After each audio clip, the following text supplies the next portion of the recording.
Welcome friends, ફરીથી તમારું સ્વાગત છે આપણી યુટ્યુબ ચેનલ ઉપર. અને આજે આપણે લિંકેજ ટૉપિક જે છે એની અંદર જ એક ટૉપિક જોવાનો છે, જીનેટિક મેપ, જનીનિક નકશા. ને એની અંદરથી બધા પ્રશ્નો ઘણીવાર પૂછાતા હોય છે.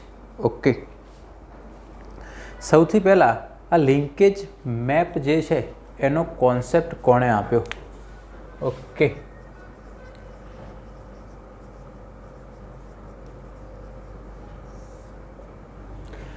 તો સ્ટુઅર્ટ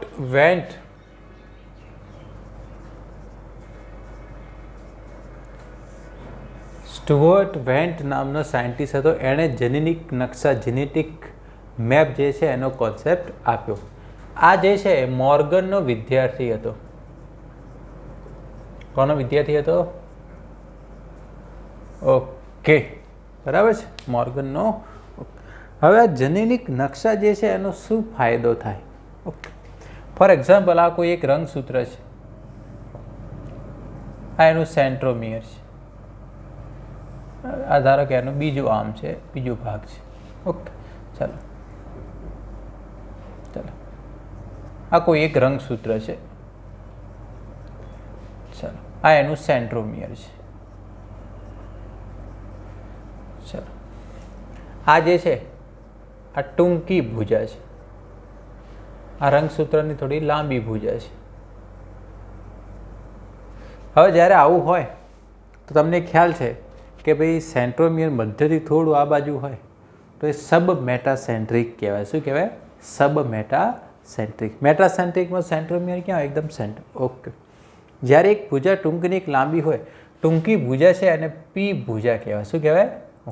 અને જ્યારે આવું હોય તો લાંબી ભુજા હોય અને ક્યુ ભુજા તરીકે ઓળખવામાં આવે છે. એ તમને ખ્યાલ જ છે. ઓકે, હવે ધારો કે આના ઉપર અમુક જનીનો છે. આ જે રંગસૂત્ર તમને દેખાય છે એના ઉપર અમુક પ્રકારના જનીન છે. For example, A, P, C, અહીંયા ડી, અહીંયા ક્યુ, આર, ટી, વી. આ કોઈ અલગ અલગ પ્રકારના જનીનો અહીંયા આના ઉપર બેઠા છે. ઓકે, તો જેનેટિક મેકઅપ જે છે, જનીનિક નકશા, એનાથી આપણને શું ખ્યાલ આવે કે જે આ જનીનો જે છે, કે આ જનીનિક નકશા છે એનાથી શું ફાયદો થાય? તો જનીનો જે છે એનો ક્રમ, એની સિક્વન્સ ખ્યાલ આવે આનાથી. ઓકે, પછી જનીનો વચ્ચેનું અંતર ખ્યાલ આવે કે આ જનીન જે છે, ફોર એક્ઝામ્પલ તમને કહે કે ભાઈ એથી સૌથી નજીક કયો જનીન હોય, તો તમે કહેશો કે એથી સૌથી નજીક કયો છે? પી. એથી સૌથી દૂર કયો છે? તો કે વી પ્રકારનો જનીન છે. એથી સૌથી દૂર આવેલું છે એ તમે કહેશો. ઓકે, એટલે આના ઉપરથી બીજું શું ખ્યાલ આવે કે જેટલા જનીનો એકબીજાથી દૂર હશે એટલું જ એનું ક્રોસિંગ ઓવર થવાની શક્યતાઓ કેવી છે? વ્યતિકરણ થવાની શક્યતાઓ વધારે છે. હવે દેખો, ખાસ કરીને આ કોન્સેપ્ટ એ કોના માટે લાગુ પડે? સંલગ્ન જનીનો માટે. કોના માટે? એક જ રંગસૂત્ર ઉપર આવેલા જનીનો હોય એને આપણે શું કહીએ? લિંક્ડ જનીનો, સંલગ્ન જનીનો તરીકે ઓળખીએ છીએ. પછી એ જનીનો એકબીજાની નજીક હોય કે દૂર હોય, પણ એક જ રંગસૂત્ર ઉપર આવેલા હોવા જોઈએ. ઓકે, તો એના માટે એક કોન્સેપ્ટ. બીજું તમને ખ્યાલ છે, જેટલા એકબીજાની નજીક હશે એટલું જ એ વ્યતિકરણ થવાની શક્યતા ઓછી છે. એટલે એમાં રિકોમ્બિનેશન પ્રમાણ ઓછું મળશે. કેવું મળશે? રિકોમ્બિનેશન પ્રમાણ ઓછું મળશે. તો આ બધી બાબતો આપણને ડાયરેક્ટલી આના દ્વારા ખ્યાલ આવી શકે છે. ઓકે, હવે એ ડિસ્ટન્સ છે, જનીનો વચ્ચેનું ડિસ્ટન્સ, બરાબર, કે જનીનો વચ્ચેનું આપણે અંતર હોય, બરાબર, એમાં જે પુનઃસંયોજન કેટલું થાય છે, બરાબર, એ બધું નક્કી કરવા માટે આ સ્ટુઅર્ટ વેન્ટ જે છે આ આપેલું, બરાબર.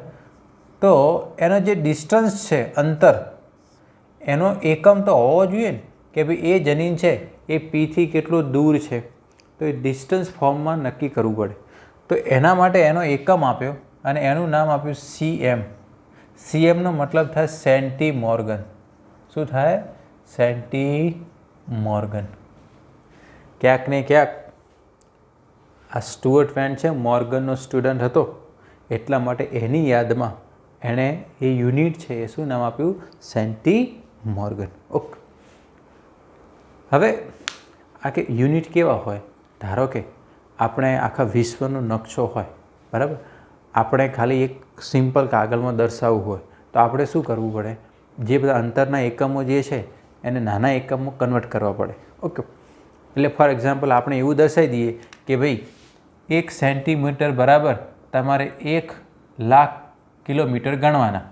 1 સેન્ટીમીટર બરાબર કેટલા ગણવાના? 1,00,000 કિલોમીટર. ઓકે. તો તમે 2 સેન્ટીમીટર લખ્યું હોય કે 2 સેન્ટીમીટર અંતર, તો પછી તમારે 2,00,000 કિલોમીટર અંતર એવું ગણવું પડે. તો આખું ભેગું તમે એનું એનાલિસિસ કરી શકો. આખા વિશ્વનો નકશાનું ડિસ્ટન્સ તમે એની અંદર તમે જોઈ શકો છો. ઓકે. એ રીતના આપણે જેટલા પણ જનીનો જે છે એનું ડિસ્ટન્સ તમે નીકાળી શકો છો. તો એ આ મેથડ અહીંયા એપ્લાય થશે. ઓકે. હવે ધારો કે કોઈ ડિસ્ટન્સ છે 1 સેન્ટીમોર્ગન છે. કેટલું છે? ઓકે. હવે આનો એકમ ધારો કે કોઈ 1 મેપ યુનિટ એકમ છે. કેટલો? આપણે એ રીતના જ લખીએ, 1 મેપ એકમ. એક મેપ એકમ બરાબર 1 મેપ યુનિટ બરાબર કેટલું થાય? 1 સેન્ટીમોર્ગન થાય. શું થાય? 1 સેન્ટીમોર્ગન. 1 સેન્ટીમોર્ગન બરાબર 1% વ્યતિકરણ શક્યતા છે. કેટલા ટકા? 1% ક્રોસિંગ ઓવર શક્યતા છે. અને એના બરાબર એનું જે રિકોમ્બિનેશન ટકાવારી જે છે 1% જે પુનઃસંયોજનનું પ્રમાણ મળશે. પુનઃસંયોજનનું પ્રમાણ પણ કેટલું ટકા?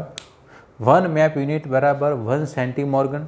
1 સેન્ટીમોર્ગનનો મતલબ થાય કે 1% વ્યતિકરણ થવાની શક્યતા છે અને એની અંદર 1% પુનઃસંયોજન સંતતિઓ મળે. બરાબર. એટલે તમને ધારો કે એમ કીધું હોય કે A અને B જનીન વચ્ચે, બરાબર છે, 1 સેન્ટીમોર્ગન ડિસ્ટન્સ છે. કેટલું? 1 સેન્ટીમોર્ગન. તો એમના વચ્ચે વ્યતિકરણ થવાની શક્યતા 1% છે. કેટલી છે? તો એમાં પુનઃસંયોજનનું પ્રમાણ કેટલું મળી શકે? 1% મળી શકે. તો ડિસ્ટન્સ જે છે એને ડાયરેક્ટલી તમારે આની સાથે કનેક્ટ કરવું પડે. ઓકે. હવે આપણે કોઈની અંદર, બરાબર, આપણે કોઈની અંદર તો જેટલું રિકોમ્બિનેશન છે એટલું જ વ્યતિકરણ છે. આ ઇક્વલ છે. ઓકે. હવે આપણે કોઈની અંદર પુનઃસંયોજનની આવૃત્તિ નીકાળવી હોય, પુનઃસંયોજનની આવૃત્તિ, રિકોમ્બિનેશન ફ્રીક્વન્સી તમારે નીકાળવી હોય તો એનું સૂત્ર છે, આ ફોર્મ્યુલા છે. એનું શું છે? ફોર્મ્યુલા. ઓકે. તો એની ફોર્મ્યુલા એ છે કે રિકોમ્બિનેશન ફ્રીક્વન્સી ઇઝ ઇક્વલ ટુ તમારે પુનઃસંયોજિત સંતતિની સંખ્યા. અહીંયા શું લખવું પડે? પુનઃસંયોજિત સંતતિની સંખ્યા ભાગ્યા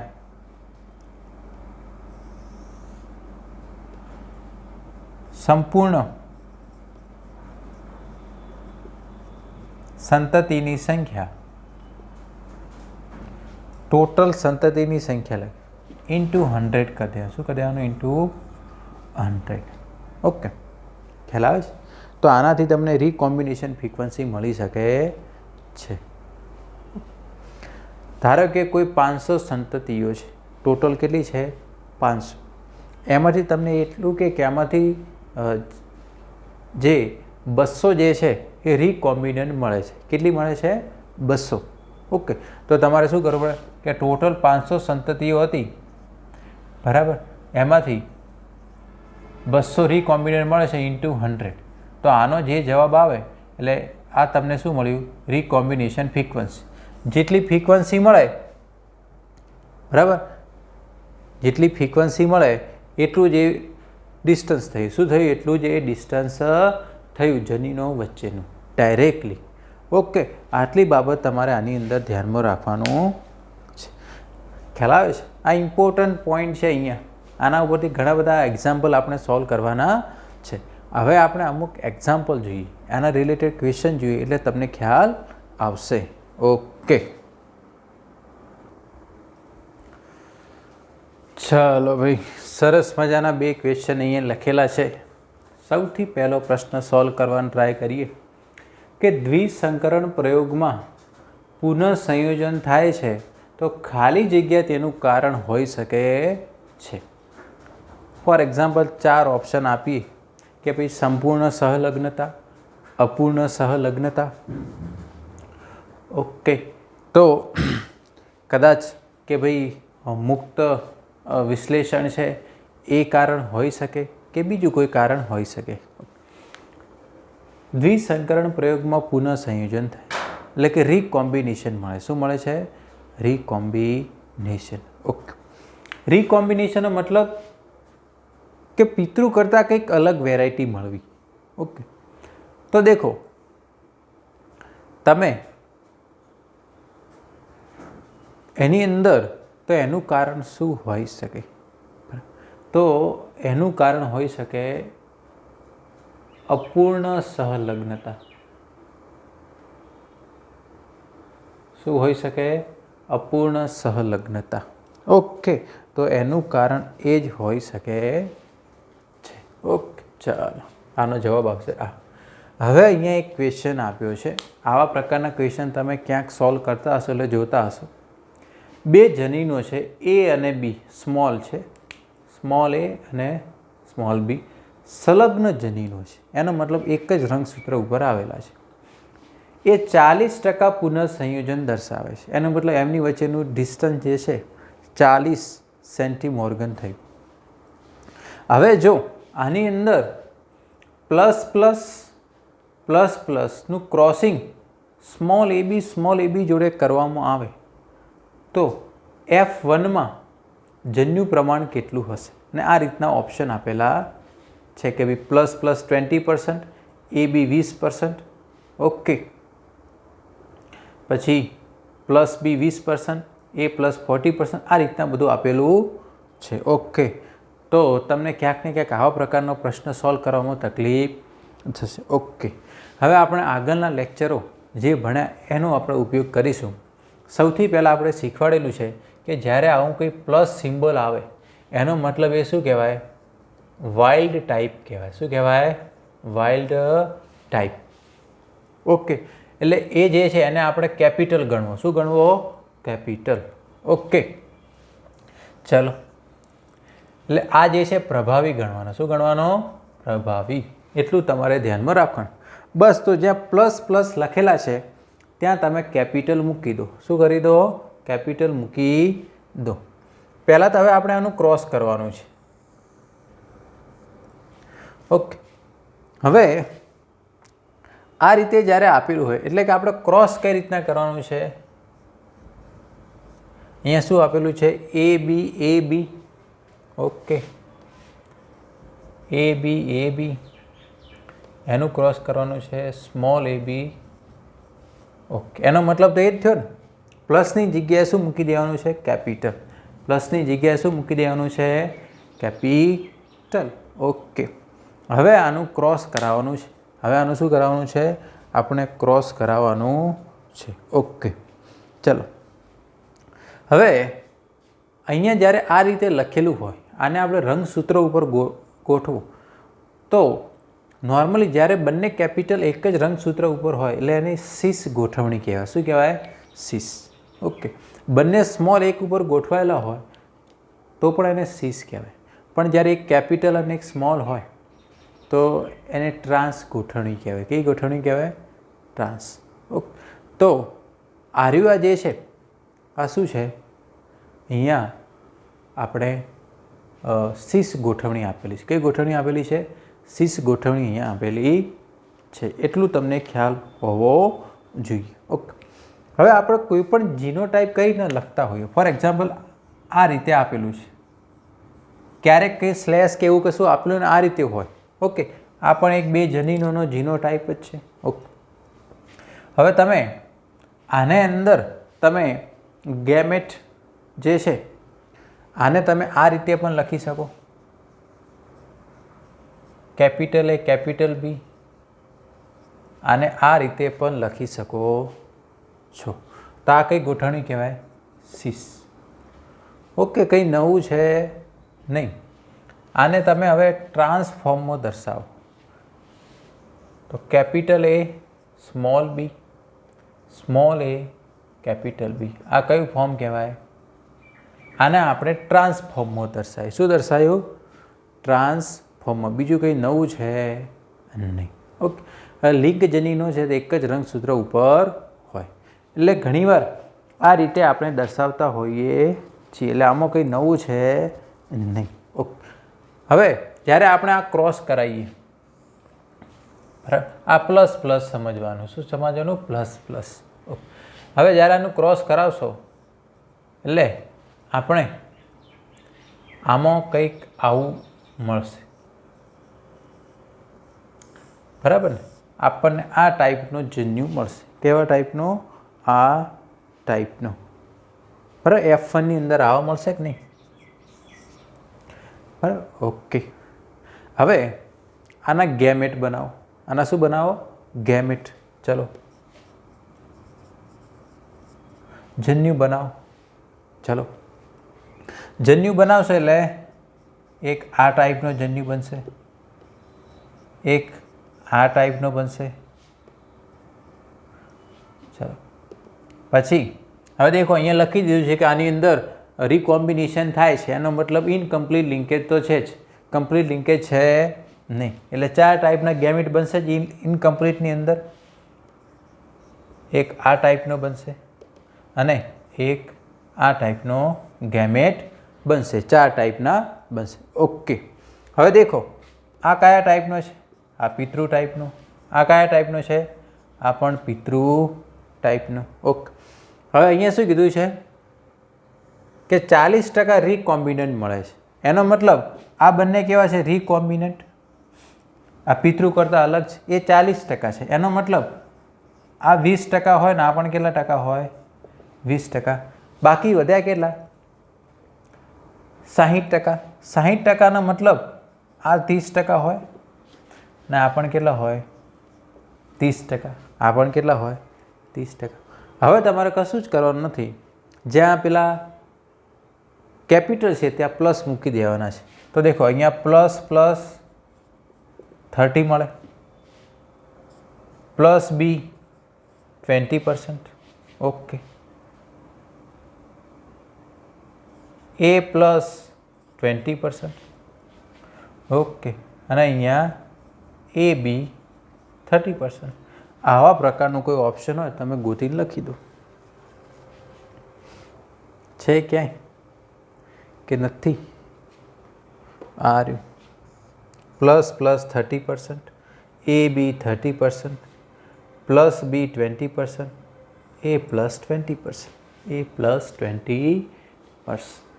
ઓકે, ભલે આ દેખાતું હોય મોટું મોટું, બાકી તો એકદમ ઇઝી હોય. ડાયરેક્ટ પણ તમે જેમ જેમ પ્રેક્ટિસ કરો તો ડાયરેક્ટ પણ તમને ખ્યાલ આવી જાય. આ રીતના આવ્યું કે 40% રિકોમ્બિનન્ટ છે, બરાબર, તો આ રહ્યો ખ્યાલ આવી જાય ડાયરેક્ટ. બરાબર છે, કારણ કે પછી પેલા 30 જ વધે. શું વધે? 30. ઓકે, ચાલો, તો આમાં ક્યાંય કન્ફ્યુઝ થવાનું નહીં. ઓકે, હવે થોડા બીજા પ્રશ્નો જોઈએ આના સિવાય. ઓકે, ચાલો, હવે આપણે થોડું ડિસ્ટન્સવાળું જોઈ લઈએ. આપણે ડિસ્ટન્સવાળું જોઈ લઈએ. ચાલો ભાઈ, આ ક્વેશ્ચન સોલ્વ કરો મજા આવી હોય તો એકવાર લાઇક બટન દબાવી દો. ત્યાં સુધી તમે એક કામ કરો, વિડીયો ઉપર લાઇક બટન દબાવી દો. ચાલો, હવે આપણે અહીંયા લખીએ છીએ કે કોઈ એક રંગસૂત્ર છે, એના ઉપર અમુક જનીનો ગોઠવાયેલા છે, બરાબર. ઓકે, એની અંદર અમુક જનીનો વચ્ચેનું ડિસ્ટન્સ અહીંયા આપેલું છે કે A અને B વચ્ચેનું વ્યતિકરણ આપેલું છે 6%, એ અને સી વચ્ચે 15% છે, કે એ અને બી જનીનો વચ્ચે 6% વ્યતિકરણ થાય છે. ઓકે, બી અને સી વચ્ચે 15% વ્યતિકરણ છે. કેટલા ટકા છે? ઓકે, એ અને સી વચ્ચે. ચાલો બીજું જોઈએ કે બી અને સી વચ્ચે 21% છે. બી અને સી વચ્ચે 21% વ્યતિકરણ છે. તો તમારે આન્સર એ આપવાનો છે કે અહીંયા રંગસૂત્ર ઉપર જનીનોનો ક્રમ કહેવાનો. શું કહેવાનો છે? સિક્વન્સ. ઓકે, આ વ્યતિકરણ આપ્યું છે કે આટલા % વ્યતિકરણ થાય છે. ઓકે, તો ભાઈ આનું સિક્વન્સ શું હોઈ શકે છે? ઓકે, ચલો તો તમે તમારા આન્સર તો જણાવો. આપણે અહીંયા ઝડપથી આગળ જોઈએ તો જ્યારે આવા પ્રકારનું કશું આપેલું હોય ને, ફોર એક્ઝામ્પલ આ રંગસૂત્ર છે, તો સૌથી મોટું માપ પહેલાં લઈ લેવાનું. જેમ કે કયું છે? 21%. એટલે બી અને સી વચ્ચેનું ડિસ્ટન્સ આપણે કેટલું લઈ લીધું? એ કેટલું છે? એનાથી મોટું તો કશું મળવાનું છે નહીં. ઓકે, પછી એનાથી નાનું જોવાનું કે એ અને સી વચ્ચે. ઓકે, કે ભાઈ 21%, 15%. ચલો ધારો કે અહીંયા 15% છે, તો અહીંયા એ મૂકી દો. એ અને સી વચ્ચે કેટલું ડિસ્ટન્સ થઈ ગયું? 15%. કેટલું છે?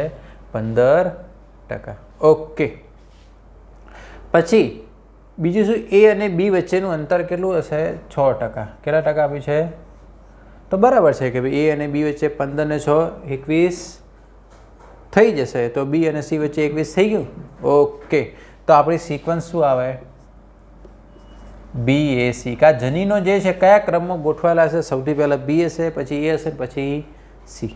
અથવા તો ધારો કે આપણે બી આ બાજુ મૂક્યું, પેલી બાજુ પણ મૂકી શકીએ છીએ, તો કદાચ આ સિક્વન્સ એ સી બી પણ હોઈ શકે. શું હોઈ શકે?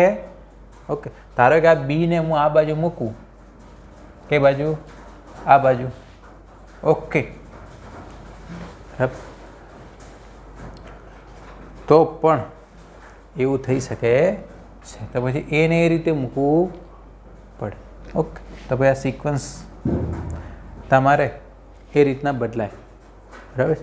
એટલે તમે કઈ બાજુ મૂકો છો એના ઉપર પણ આધાર રાખે. એટલે આ ઓપ્શનમાં કઈ રીતના આપ્યું છે એ પણ તમારે ધ્યાનમાં રાખવું પડે. ધારો કે આ રીતના, બરાબર, આ ધારો કે બી અને આપણે કોની વચ્ચેનું અંતર? બી અને સી, એની વચ્ચેનું અંતર કેટલું છે? અહીંયા 21%. ઓકે, બરાબર. હવે ધારો કે અહીંયા આપણને એ અને સી વચ્ચે કેટલું અંતર આપ્યું છે? એ અને સી વચ્ચે અહીંયા આપ્યું છે 15%. કેટલા ટકા? ઓકે, બરાબર. તો પણ કશું ફરક પડે નહીં. બરાબર છે? ઓકે, તો એ રીતના પણ સિક્વન્સ આવી શકે છે. અહીંયા તમારે પછી એ રીતના લખાણ કે એ અને બી વચ્ચેનું પછી અંતર કેટલું થાય? 6%. કેટલા ટકા થાય? 6%. તો પણ 21% થઈ જાય. તો ઓપ્શન પ્રમાણે તમારે જવાનું રહેશે. ઓકે, હવે આપણે ફરીથી એક નવો ક્વેશ્ચન જોઈએ. હજુ આપણે એક ક્વેશ્ચન, ચાલો ફરી પાછા 2 ક્વેશ્ચન તમારા માટે લાયા છે.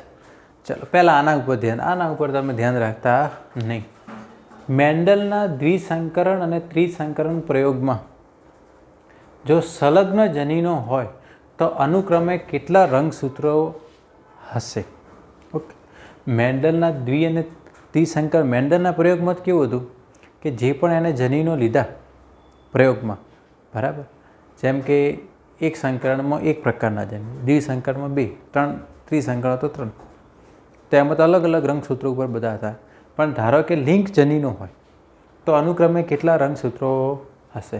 1 જોડી અને 2 જોડી, 2 જોડી અને 1 જોડી, અને 2 જોડી અથવા 2 જોડી, 1 જોડી અને ઓકે.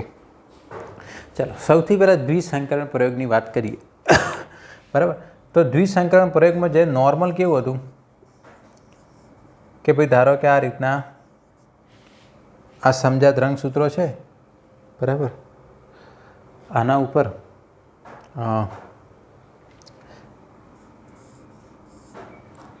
ધારો કે આકાર માટે છે. કોના માટે છે? આકાર માટે. ઓકે. હવે એવી જ રીતે જે રંગ માટે, ધારો કે capital Y, capital Y. Okay. તો આ જે છે એની સમજાત રંગસૂત્રો કહેવાય. આ એક જોડી કહેવાય, આ પણ એક જોડી કહેવાય. તો નોર્મલી એની અંદર કેવું થાય, બરાબર, કે જો આપણે લિંક લઈ લઈએ, શું લઈએ? લિંક્ડ જનીનો, તો આ વાય જે છે આના ઉપર આવી જાય. પહેલાં બે જોડી હતા, પણ હવે લિંક જનીનો હોય તો પછી પેલા આ પણ આની ઉપર આવી જાય. ખ્યાલ આવી રહ્યો છે? ઓકે. તો જ્યારે દ્વિસંકરણ પ્રયોગમાં લિંક્ડ હોય તો પેલા બે જોડીના બદલે કેટલા જોડી બની જાય? એક જ જોડી ઉપર આવી જાય. કેટલા ઉપર આવી જાય? એક જ જોડી. અને ત્રિસંકરણ ઉપર હોય એટલે ફરી પાછો ત્રીજો રંગસૂત્ર લેવો પડે, જોડી. તો ધારો કે ત્રીજું કોઈ એક લક્ષણ છે એને ધ્યાનમાં લો, પણ હવે ત્રણે ત્રણ, તો પછી ત્રિસંકરણમાં પછી બે જોડી લેવા પડે. કેટલા હોય? લિંક જનીનો હોય તો પછી એ બે જોડી કહેવાશે. કેટલા કહેવાશે? તો અનુક્રમે એક જોડી અને બે જોડી ઉપર હશે. ઓકે. એના ઉપરથી ખ્યાલ આવીએ. ચલો, આ તો એકદમ ઇઝી હતો એટલે તમને ખ્યાલ આવી ગયો. હવે અહીંયા એક ઇમ્પોર્ટન્ટ આપેલું છે, કોઈ એક સજીવ કોઈ એક લક્ષણ માટે સમયુગ્મી છે, બરાબર? કોઈ એક લક્ષણ માટે કેવો છે? સમયુગ્મી. હવે જનીન સ્મોલ સી અને સ્મોલ ડી એનું ક્રોસિંગ એના જંગલી પ્રકાર સાથે કરાવવાનું છે, વાઇલ્ડ ટાઈપ સાથે. અને F1માં કસોટી સંકરણ કરાયું ત્યારે સંતતિઓ કંઈક આવી ટાઈપની મળે છે. ++903, small C small D 897, plus D આ રીતના 98, આ રીતના મળ્યું છે. ઓકે, 4 ટાઈપની. તો સી અને ડી વચ્ચેનું અંતર નીકાળવાનું છે. તો ડી એની વચ્ચે અંતર કેટલું હશે? કે 20 મેપ યુનિટ હશે, 9.8 મેપ યુનિટ હશે, 10.2 મેપ યુનિટ હશે કે 10 મેપ યુનિટ હશે. ઓકે. સૌથી પહેલાં તમારે ક્રોસિંગ સમજવું પડે કે આમાં કેવા પ્રકારના ક્રોસિંગની આપણે વાત કરી છે. ઓકે. તો સૌથી પહેલાં આપણે કેવું ક્રોસ કરાવશું, બરાબર, કે વાઇલ્ડ ટાઈપમાં કરવાનું છે. કેવું ટાઈપનું કહેવાનું છે?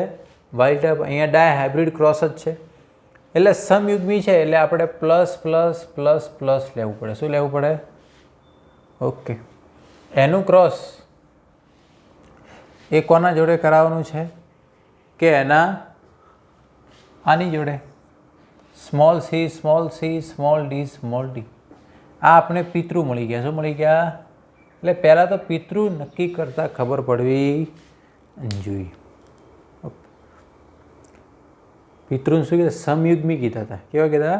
સમયુગ્મી. ઓકે. ચલો, હવે તમે આનું ક્રોસિંગ કરાવો, બરાબર. જેને પ્લસમાં ખબર ના પડતી હોય એમણે ત્યાં કેપિટલ મૂકી દેવાના. કેપિટલ એટલે capital C, capital D, capital D, એટલે તમારો પ્રોબ્લેમ સોલ્વ થઈ જાય. ઓકે.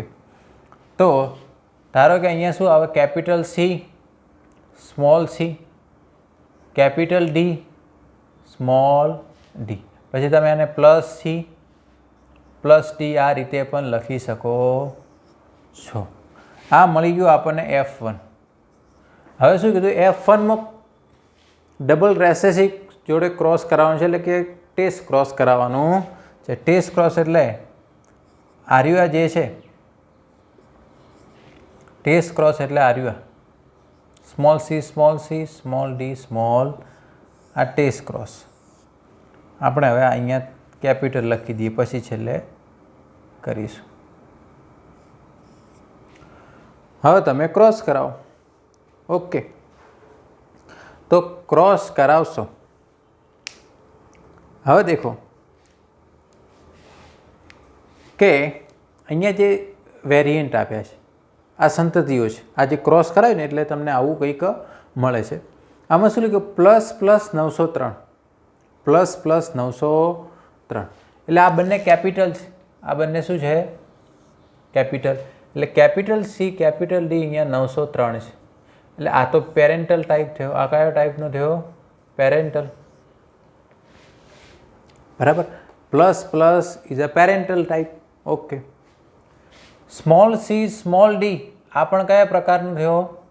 એટલે સંતતિમાંથી પહેલાં પિતૃ ટાઈપને ઓળખતા પણ આવડવું. આ પણ પેરેન્ટલ ટાઈપ છે. ઓકે. કેપિટલ અને સ્મોલ આ તો રીકોમ્બિનેન્ટ કહેવાય અને આ પણ કેવો છે? રીકોમ્બિનેન્ટ. ઓકે.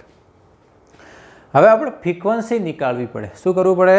હવે તમને રીકોમ્બિનેશન ફ્રીક્વન્સીનું સૂત્ર આપેલું છે કે ટોટલ સંતતિઓ કેટલી છે.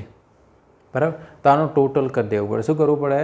ટોટલ તમારે નીકાળવું પડે. ટોટલ એટલે 903, 897, 98 અને 102. અહીંયા ઉપર શું લખવું પડે? રીકોમ્બિનેન્ટ સંતતિઓ પુનઃસંયોજિત ફ્રીક્વન્સી લખવી પડે. તો રીકોમ્બિનેન્ટ કેટલા છે?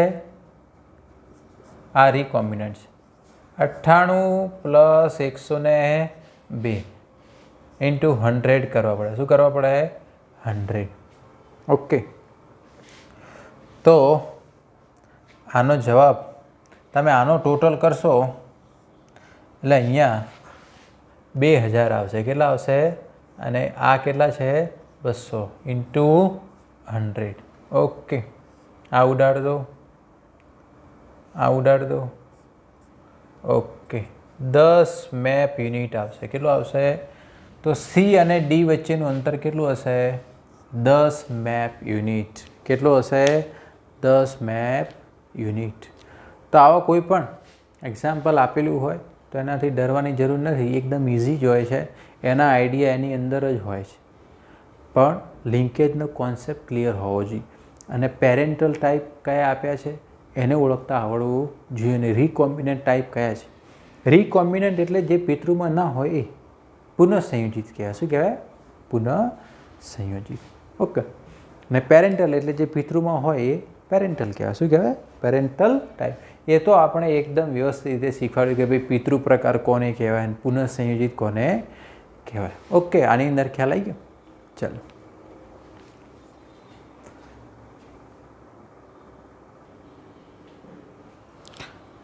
ચાલો હવે લિંકેજની અંદર જ આપણે થોડા આગળ વધીએ. એની અંદરનો જ એક ટોપિક છે લિંગી સહલગ્નતા.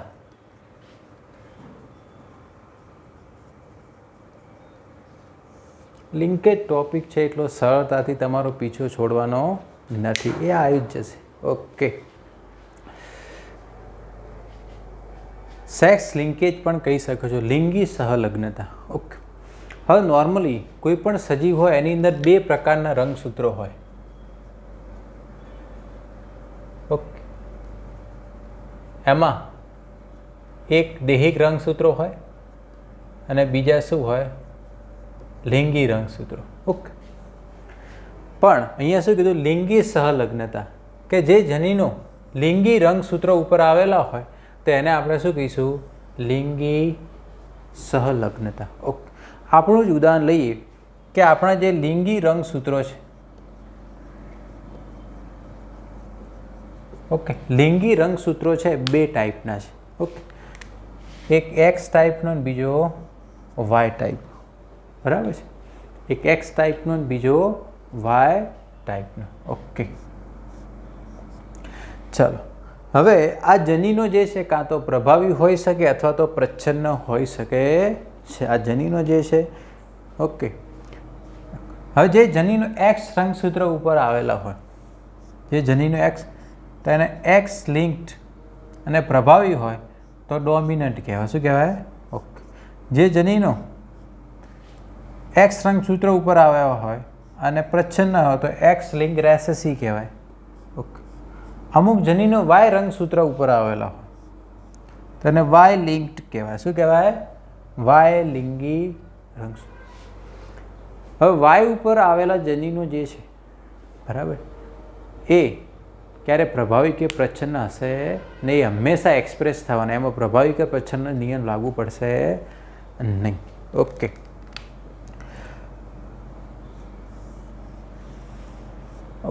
હવે નોર્મલી જે પણ ધારો કે માદા છે, ઓકે, તો માદાની અંદર 2 એક્સ લિંગી રંગસૂત્રો હોય. કેટલા હોય? 2 એક્સ લિંગી રંગસૂત્ર હોય. તો આની અંદર શક્યતાઓ કઈ કઈ ટાઈપની? ધારો કે એની ઉપર બંને પ્રભાવી હોય, અથવા તો એક પ્રભાવી હોય એક પ્રચ્છન્ન હોય, અથવા તો બંને પ્રચ્છન્ન હોઈ શકે છે. એટલે માદા જે છે કોઈ પણ લિંગી સંલગ્નતાની બાબતમાં એની અંદર એ સમયુગ્મી પ્રભાવી, સમયુગ્મી પ્રચ્છન્ન અથવા વિષમયુગ્મી પ્રભાવી હોઈ શકે છે. ઓકે. જ્યારે કોઈ પણ નર હોય, બરાબર, નરની અંદર કેવું હોય? ધારો કે 2 લિંગી રંગસૂત્રો હોય, એક્સ અને વાય. તો આની અંદર કેવું? ધારો કે નરની અંદર એક્સ ઉપર ધારો કે કેપિટલ એ આવેલું છે, બરાબર, પ્રભાવ. તો પછી વાય ઉપર એ હોતું નથી, બરાબર છે. એ પછી વાય ઉપર હશે, અને વાય ઉપર હશે તો એ ઉપર હશે નહીં. તો એક્સ લિંક્ડ જે છે, બરાબર છે, તો આ તો એક્સ લિંક્ડ કહેવાય. શું કહેવાય? એ જે જનીનો એક્સ ઉપર આવેલા હોય તો એક્સ લિંક્ડ કહેવાય. ઓકે. એટલે નર જે છે એ હવે જ્યારે આવું જ્યારે બને છે માદાની અંદર, તો આને વાહક કહેવાય. શું કહેવાય? વાહક, કેરિયર કહેવામાં આવે. શું કહેવામાં આવે? કેરિયર તરીકે ઓળખવામાં આવશે. નર જે છે કોઈ દિવસ વાહક બનશે નહીં. ઓકે, બરાબર. ઘણીવાર કેવું હોય, ધારો કે અહીંયા વાય ઉપર બી જનીન છે, તો પછી એક્સ ઉપર કશું ના હોય, બેમાંથી ગમે તે એક ઉપર હોય. એનું જે અલ્ટરનેટિવ છે એક્સ ઉપર તો ના જ હોય, કારણ કે બંને અલગ અલગ રંગસૂત્રો છે. કેવા છે? સમયુગ્મી રંગસૂત્ર છે. એવું નહીં કે એક્સ ઉપર જનીન હશે ધારો કે કોઈ, તો એનું વાય ઉપર નહીં હોય, એનું વાય, ધારો કે એ જનીન છે તો એનો અલ્ટરનેટિવ જે છે એ પછી સ્મોલ એ કે કેપિટલ એ એના વાય ઉપર હશે નહીં. ધારો કે અહીંયા બી ઉપર કોઈ છે, ધારો કે વાય ઉપર કેપિટલ બી છે, તો એનો અલ્ટરનેટિવ પછી એના ઉપર હશે નહીં. એટલે હંમેશા યાદ રાખવાનું કે ધારો કે જે વાય ઉપર હોય એ હંમેશા એક્સપ્રેસ થાય અને થાય છે. ઓકે. એટલે વાય લિંક્ડ જે છે એમાં પ્રભાવી કે પ્રચ્છન્ન એવું કશું હોય ને, એ હંમેશા એક્સપ્રેસ થશે જ, એ હંમેશા એક્સપ્રેસ થશે. ઓકે, ચલો. હવે નોર્મલી જે વાય રંગસૂત્ર ઉપર જે જનીનો આવેલા હોય એને હોલેન્ડ્રિક જનીનો કહેવાય. શું કહેવાય?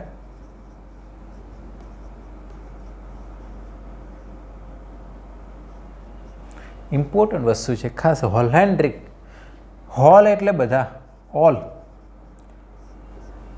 એન્ડ્રિક એટલે એનો મતલબ થાય એન્ડ્રોજન. હવે તમને ખ્યાલ છે, હંમેશા જે પણ પુરુષ હોય, જે નર હોય, એની અંદર જે વાય રંગસૂત્ર હોય એને એ પિતામાંથી જ મળેલું હોય. કોની અંદર મળેલું હોય?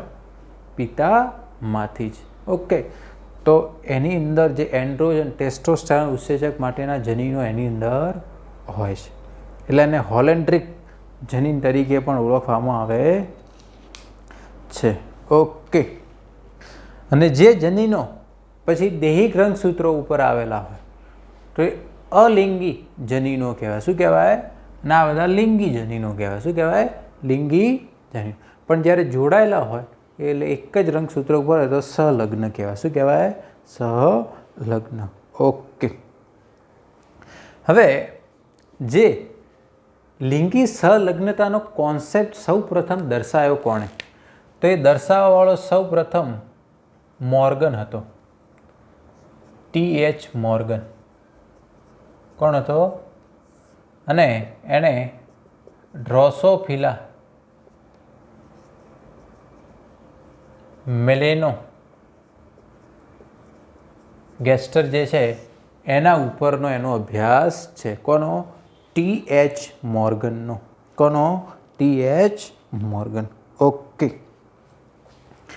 કે જે એક્સ લિંક્ડ ડોમિનન્સ માટેનો એને અભ્યાસ કરેલો, કે જે ડ્રોસોફિલા જે છે એની અંદર જે આંખનો રંગ જે છે એ લાલ હોય, ઓકે, અને બીજો રંગ હોય સફેદ. લાલ માટે કેપિટલ આર, સફેદ માટે સ્મોલ આર. ઓકે, ચાલો. હવે ધારો કે એણે એનો પ્રયોગ કર્યો, એના ઉપરથી એને થોડું એનાલિસિસ નીકાળ્યું. ઓકે, ચાલો. ધારો કે ડ્રોસોફિલા છે એમાં બે પ્રકારની છે, અમુક લાલ આંખવાળી છે ને અમુક સફેદવાળી. ઓકે, ચાલો. ધારો કે આ ડ્રોસોફિલા છે, અમુક જે છે લાલ આંખવાળી છે અને અમુક કેવી છે સફેદ. ઓકે, ચાલો. આપણે આ બાજુ નર, ધારો કે આ બાજુ માદા, ના રહ્યું આ. ઓકે, હવે માદા હોય તો આમાં બંને કયા રંગસૂત્રો હોય? X x. નર હોય તો એમાં એક એક્સ વાય હોય, બીજું એક્સ. તમને ખ્યાલ છે ડ્રોસોફિલાનું જે રંગસૂત્રીય જે પ્રોસેસ છે એ આપણા જેવી જ છે. કેટલી છે? આપણા જેવી જ. તમને ખ્યાલ હશે 4 જોડ રંગસૂત્રો હોય. કેટલા હોય? એટલે ટોટલ 8 રંગસૂત્રો, એમાં 3 દેહી. બરાબર. જેમ આપણી અંદર માદા હોય એમાં એક્સ અને વાય લિંગી, નરની અંદર એક્સ અને વાય લિંગી રંગસૂત્ર હોય, એમ નર ડ્રોસોફિલા એમાં પણ લિંગી રંગસૂત્રો એક્સ અને વાય હોય. આપણા જેવી પેટર્ન છે. કેવી છે? ઓકે, એના ઉપર એને અભ્યાસ કરો. ધારો કે કોઈ માદા છે, એની અંદર ધારો કે લાલ રંગ માટે એના જનીનો શું હશે? બંને ઉપર કાં તો આ આવેલું હોય, સફેદ હશે તો સ્મોલ આર સ્મોલ આર. માદાની અંદર બીજી પોસિબિલિટી પણ છે, કેપિટલ આર સ્મોલ આર પણ હશે. શું હશે? Capital R small R. આ શક્યતા પણ છે. ઓકે, ચાલો એ થોડું અહીંયા દર્શાવી દઈએ. બરાબર છે. ઓકે, નર છે આ, ધારો કે એક્સ અને વાય, એની અંદર લાલ આંખ છે તો એની અંદર કેપિટલ આર હશે, સફેદ છે તો સ્મોલ આર. આવું એનાલિસિસ કર્યું. હવે તમે જો આર્યુઆ જે છે એ વિષમયુગ્મી છે, પણ આંખ કેવી છે? લાલ. પણ એ વાહક છે. કેવી છે? વાહક. આ કેવી છે? ચાલો, આનો રંગ કેવો છે? આંખનો લાલ. ઓકે, પણ એ વાહક બની શકે છે. શું બની શકે છે? હવે વાહક કોને કહેવાય? કે આર્ય શું લાલ રંગ માટે વાહક બનશે? ના, આ સફેદ માટે વાહક બની શકે છે. કોના માટે? ઓલરેડી લાલ તો છે જ એની આંખ, બરાબર, એ કેરેક્ટર તો છે જ, પણ એ સફેદ માટે વાહક બની શકે છે. એટલે વાહક હંમેશા આ જે સ્મોલ હશે એના માટે હશે. કોના માટે હશે? તો આ ટાઈપનું હશે તો એ વાહક કોના માટે બની શકે છે?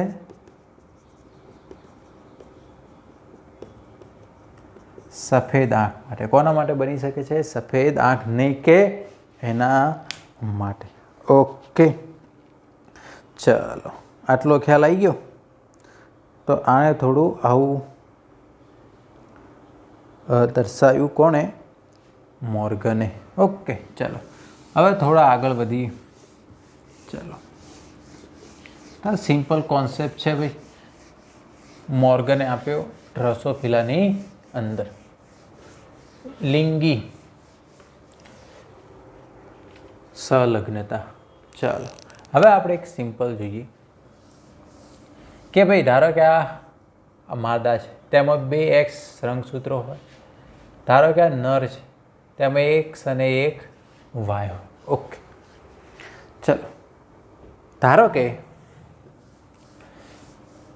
અહીંયાથી એક્સ રંગસૂત્ર આવે છે, એટલે માદા જે છે હંમેશા એક્સ રંગસૂત્ર જ આપશે. શું આપશે? એક્સ રંગસૂત્ર. નર જે છે અહીંયાથી ધારો કે એક્સ રંગસૂત્ર આવે છે તો એક્સ અને એક્સ આ શું બને છે? માદા. ઓકે, હવે આની અંદરથી તો એક્સ જ રંગસૂત્ર આવે, ધારો કે હવે આની અંદરથી વાય આવે. શું આવે છે? વાય. તો આ શું બનશે? નર. ઓકે, આના ઉપરથી શું સાબિત થાય છે કે પૃથ્વી ઉપર જેટલા પણ નર છે, પૃથ્વી ઉપર જેટલા પણ નર છે એની અંદર એનો જે વાય રંગસૂત્ર છે એ હંમેશા ને હંમેશા એ એના ફાધરમાંથી જ આવે છે. કોની અંદરથી આવે છે? ફાધરમાંથી. ઓકે, બરાબર. ધારો કે આ માતા છે એવું માનીને ચાલી, આ પિતા છે. ઓકે. બીજું, જેટલી પણ સ્ત્રીઓ છે એની અંદર જે એક એક્સ રંગસૂત્ર છે એ હંમેશા એ પિતામાંથી જ આવે છે. કોની અંદરથી આવે છે? પિતામાંથી જ આવે છે. ઓકે. બીજું, પૃથ્વી ઉપર જેટલા પણ નર છે એમાં જે એક્સ રંગસૂત્ર હોય એ હંમેશા અને હંમેશા કોની અંદરથી આવશે? માતામાંથી જ આવશે. કોની અંદરથી આવશે? આ કેચિંગ પોઈન્ટ છે, આ ખાસ ધ્યાનમાં રાખવા જેવું. જેટલા પણ નર છે એની અંદર વાય રંગસૂત્ર હંમેશા પિતામાંથી જ આવે. જેટલા પણ નર છે એમાંથી એક્સ રંગસૂત્ર હંમેશા માતામાંથી જ આવે. ઓકે, ચાલો હવે દેખો, આપણે એક વાત કરી કે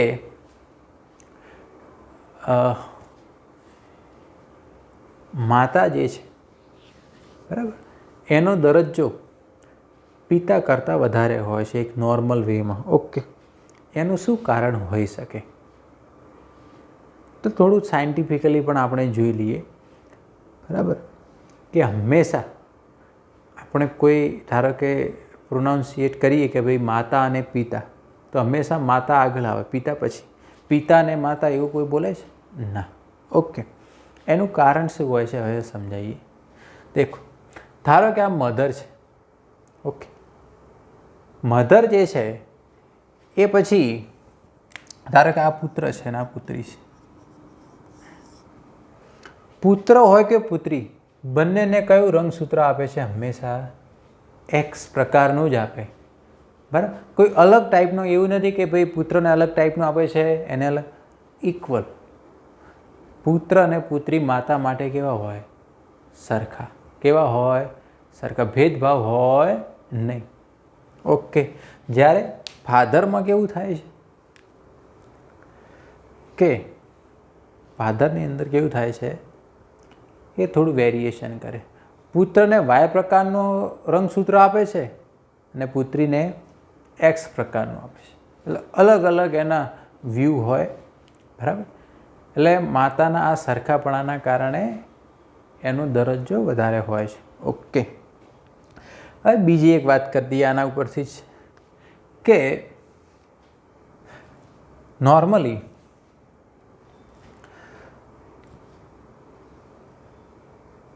કે જે પણ માતા અથવા પિતા હોય, બરાબર, ધારો કે આ નર છે, બરાબર, એને વધારે લાઈક કોણ કરશે? એની માતા વધારે લાઈક કરશે કે એના પિતા વધારે લાઈક કરશે?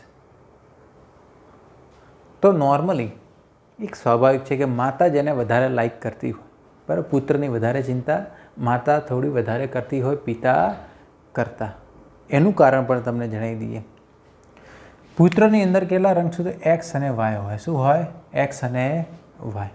ઓકે, હવે વાય રંગસૂત્ર ઉપર તમને ખ્યાલ છે કેટલા જનીનો હોય? 231 જનીનો હોય. અને એની કમ્પેરિઝનમાં એક્સ ઉપર ઘણા વધારે હોય. તમે જ વિચારી લો કે નર જે છે એને લિંગી જનીનો વધારે કોની અંદરથી મળે છે? મધરમાંથી. પિતામાંથી એના જનીનો કેટલા આવે છે? ઓછા જ આવે છે. એટલે વધારે પ્રેમ એ પુત્રને કોણ કરી શકે છે? માતા. કોણ? ઓકે, ખ્યાલ આવી રહ્યો છે? આ પણ એક તમારે ધ્યાનમાં રાખવા જેવી બાબત છે. ઓકે, તો આઈ હોપ તમને અહીંયા સુધી ખ્યાલ આવી ગયો હશે. હવે તમે દેખો, આપણે જ્યારે ધારો કે આ રીતે હતું, બરાબર, ધારો કે આ રીતે હોય, પણ ઘણીવાર કેવું થાય કે આનો ઓલ્ટરનેટિવ જ ગેરહાજર હોય. એનો ઓલ્ટરનેટિવ શું હોય? ગેરહાજર. આને આપણે શું કહીએ? આ સમયુગ્મી કહેવાય, બરાબર. આ પણ સમયુગ્મી કહેવાય. ઓકે, ધારો કે આ અને આ હોય તો આપણે એને વિષમયુગ્મી કહીએ. આ હોમોઝાયગસ કહેવાય. શું કહેવાય? આ હિટ્રોઝાયગસ કહેવાય. પણ જ્યારે અલ્ટરનેટિવ અલેલિક ફોર્મ ગેરહાજર હોય, જેમ કે વાય લિંક્ડ હોય, બરાબર, કોની અંદર? વાય લિંક્ડની અંદર. તો અલ્ટરનેટિવ અલેલિક ફોર્મ જ્યારે ગેરહાજર હોય તો એને હોમો કે હિટ્રો કશું ના કહેવાય, એને હેમીઝાયગસ કહેવાય. શું કહેવાય? મીડિયમ. તો નરમાં જે લિંગી હોય એ રંગસૂત્રો કેવા હોય? હેમીઝાયગસ હોય.